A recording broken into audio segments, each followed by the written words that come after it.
Hi, my name is Tara Albugueria, and my husband is Jared Albugueria, and we have been attending Freedom Fellowship Church for about 8 years now, and Jared works at the box at Freedom Fellowship as a youth pastor. About 2 years ago, we were living over in Cibolo, and my husband had a great job, and we were making good money, and I felt secure where we were at. We were attending Freedom Fellowship at the time, and Jared was volunteering on Wednesdays down at the box, and everything was going pretty good. And one day, Jared came to me with this idea that he felt God put on his heart to be a youth pastor. And right away, my heart kind of sunk a little bit, and it's not because I didn't believe that he couldn't do it, because I believe totally that he could do it. It was just insecurities in my heart. I started to fear, could I be a youth pastor wife? Could I be the person that everyone thinks I should be?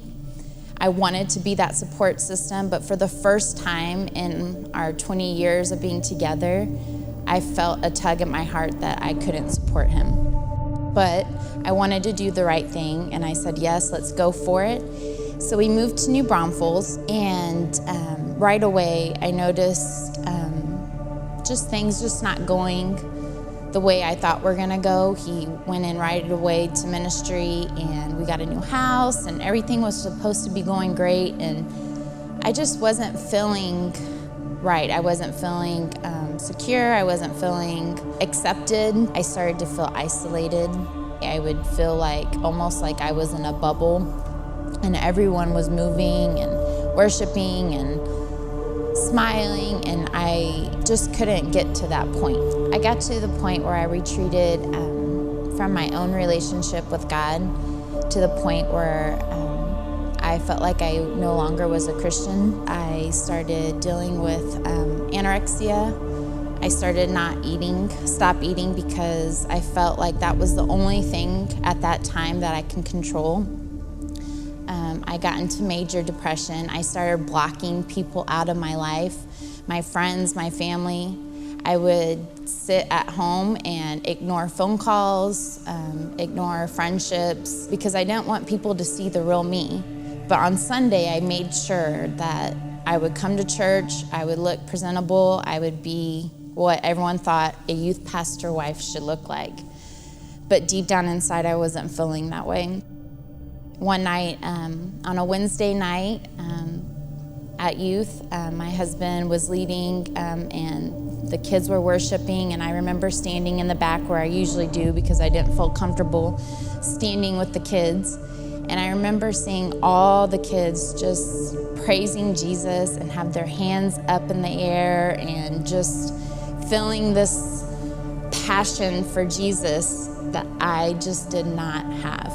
And I remember thinking, what's wrong with me? Why can't I feel the way that they do? At that moment, my heart broke. I felt, God, you don't love me like you love them. I don't love you like they love you.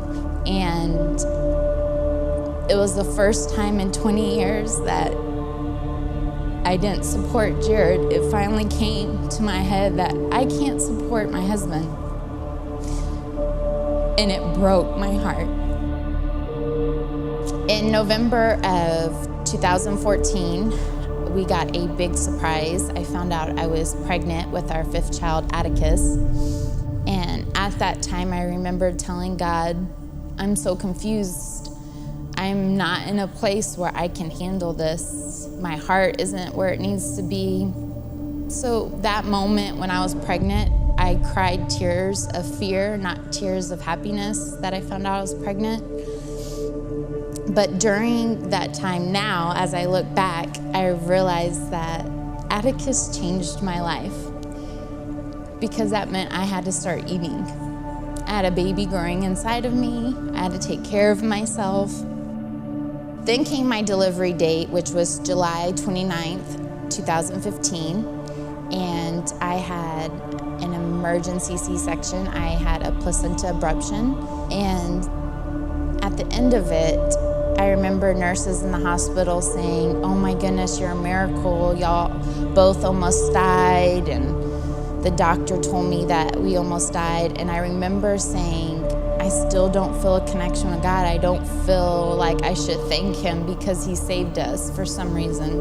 Again, it broke my heart. I thought I would be better by then and still wasn't. After my delivery, I went through postpartum depression, and then I hit a wall.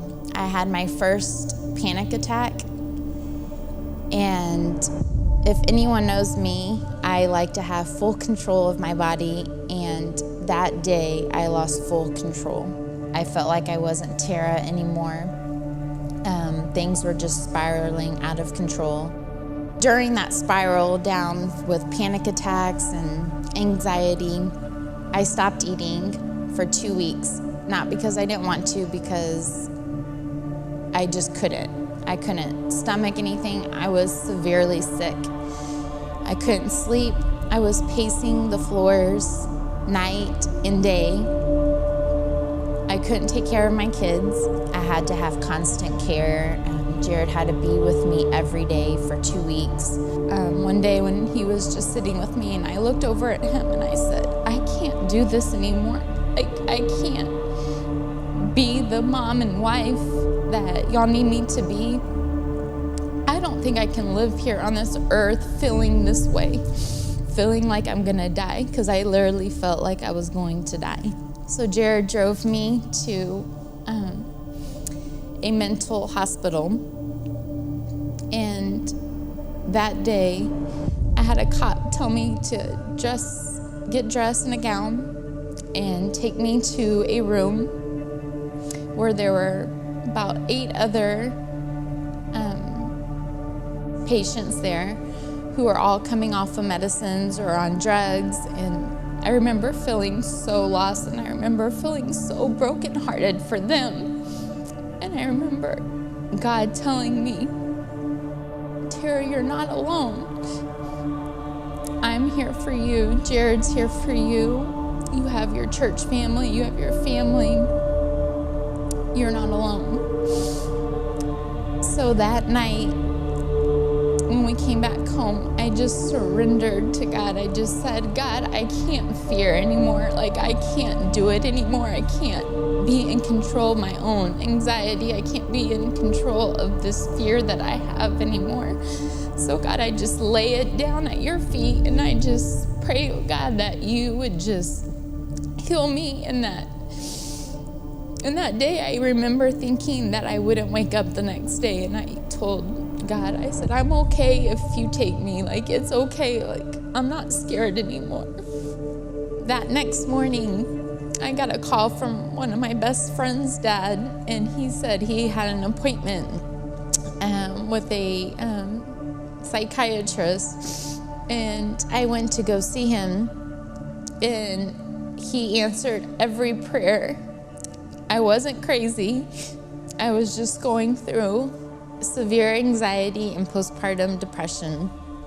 And I remember leaving that office and tons of bricks just falling off my shoulders and feeling a relief of, thank God, like, I'm gonna be okay. Because there for a moment, I really thought that I was never gonna be Tara again. After that, it just seemed like my eyes were open, and I realized that I could not have gotten through this hard time without my church family, without my family, and the people that I thought were judging me were actually the people that were right there holding my hand. I realized I wasn't alone, and I would have people come and share stories with me, and I just felt so blessed. And God really showed me through that that's how I was gonna get through these hard times.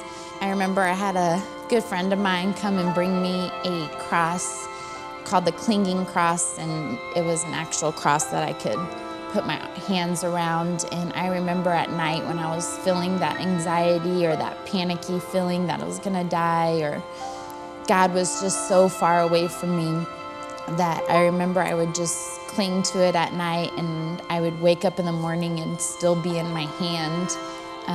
And I just remember feeling like that was the only thing that at that moment that I had that I could hold on to. The friend who gave me the clinging cross would give me a Bible verse, and every night I would read it before I would go to bed, and it would just give me hope, and it would ease my anxiety before I go to bed. And it was Proverbs 3, 24 through 26, and it says, "When you lie down, you will not be afraid. When you lie down, your sleep will be sweet. Do not be afraid of sudden fear, nor of the onslaught of the wicked when it comes. For the Lord will be your confidence and will keep your foot from being caught." Today, I'm still doing great and I'm still moving forward, but I still have these pop-ups of anxiety and insecurities, and I have to go through the process all over again. What God has brought me through in all of this is that I have Him now to lean on. Now, Jesus is my comfort, and He is my rock, and He is who I go to now when I'm scared or when I'm being fearful. My name is Tara, and because of God's grace, love, and mercy, I am no longer fearful.